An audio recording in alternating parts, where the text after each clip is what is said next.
నమస్కారం. హాయ్ ధర్మవరం న్యూస్కి స్వాగతం. శ్రీ సత్యసాయి జిల్లా ధర్మవరం పట్టణంలోని ప్రభుత్వ జనరల్ హాస్పిటల్ నందు డెలివరీ కేసులు విషయాల్లో డెలివరీ చేసినందుకు హాస్పిటల్లో పనిచేస్తున్న వారు ఒక్కొక్క పేషెంట్లకు 500 చొప్పున వసూలు చేస్తున్నారు. అంతేకాకుండా డెలివరీ వారు రూమ్ షిఫ్ట్ చేయాలన్న 500 ఇవ్వాల్సిందే అని హాస్పిటల్లో హౌస్ కీపింగ్ పనిచేస్తున్న వారు ఒత్తిడి చేసి డబ్బులు వసూలు చేస్తున్నారు. ఎంతో మంది నిరుపేదలు డబ్బు లేక హాస్పిటల్కి వస్తే ఇక్కడ పేషెంట్లు ఒత్తిడి చేస్తూ డబ్బులు వసూలు చేస్తున్నారు. ఈ విషయమై అధికారులకు చెప్పిన పట్టించుకోని స్థితిలో ఉన్నారు. ప్రభుత్వ ధర్మ హాస్పిటల్ లేక ప్రైవేట్ హాస్పిటల్ అర్థం కాకుండా ప్రజల విలవిలాలాడుతున్నారు. ఇప్పటికైనా అధికారులు స్పందించి హాస్పిటల్లో పని చేస్తున్న వారిపై చర్యలు తీసుకోవాలని, లేని పక్షమున కలెక్టర్ దృష్టికి తీసుకెళ్తామని అక్కడున్న బాధితులు పేర్కొన్నారు.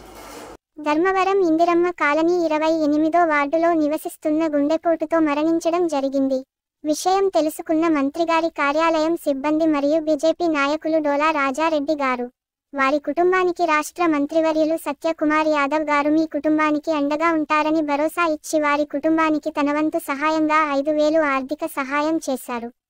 ధర్మవరం పట్టణం 1 వార్డ్ శాంతినగర్ శ్రీనివాస స్కూల్ దగ్గర మున్సిపల్ డ్రైనేజీ కాలువ బ్లాక్ కావడం వల్ల అటుపోయే స్కూల్ పిల్లలు, ప్రజలు ఇబ్బంది పడుతున్నారని సమాచారం ఇవ్వడంతో అక్కడికి వెళ్లిన వార్డ్ అధ్యక్షుడు బత్తల గంగాధర్, నియోజకవర్గ టీడీపీ ఇన్ఛార్జ్ మందల సురేష్ బాబు సమస్యని మున్సిపల్ అధికారులతో మాట్లాడి వెంటనే సమస్యను పరిష్కరించడం జరిగింది.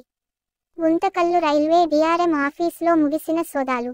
సిబిఐ అదుపులో 8 మంది సిబ్బంది.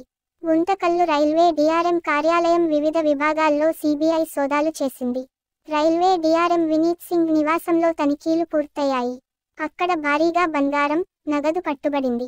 8 మంది సిబ్బందిని సిబిఐ అధికారులు అదుపులోకి తీసుకున్నారు.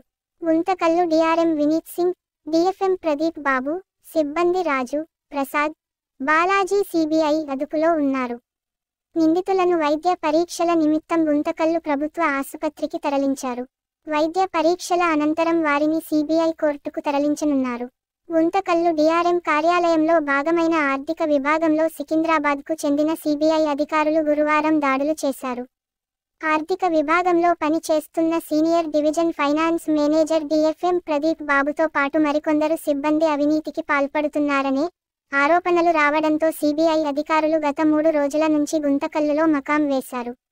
కదిరి ప్రాంతంలో రైల్వే మోరీ పనులకు సంబంధించి ఆ ప్రాంతానికి చెందిన గుత్తేదారులకు పనిని అప్పగించడానికి ఉత్తర్వులు ఇచ్చేందుకు ప్రదీప్ బాబుతో పాటు కొందరు సిబ్బంది డబ్బును డిమాండ్ చేసినట్లు సమాచారం.